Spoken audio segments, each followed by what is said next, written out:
pec stretch, prone T, rotating, weighted. If you're an adult gymnastic skill seeker with tight pecs, check this out. First off, a warning. This stretch is not for beginners. I recommend spending time on the unweighted version and doing some Poliquin chest flies before you train this weighted version.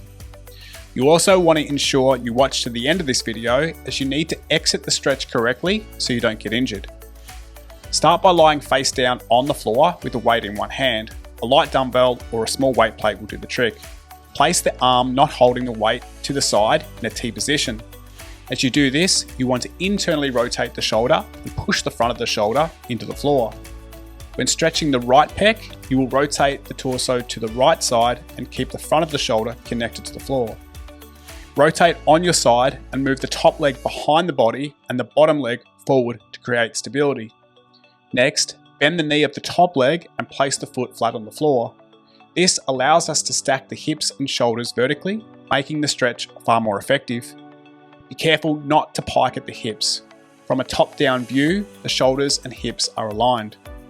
From here, lift the weight off the floor, press it straight towards the ceiling so the arm is straight and the wrist is vertically stacked above the shoulders. Now for the fun part.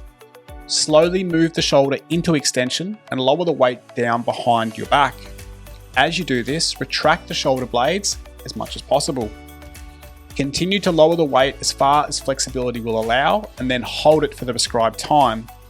During the hold, you can experiment with rotating the torso slightly and moving the top shoulder back behind the bottom shoulder to increase the stretch on the chest and biceps.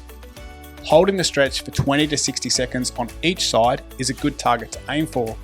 When exiting the stretch, it's best to move the top hand down slightly and then drop the weight. You need to move the top hand so you don't drop the weight on the bottom hand.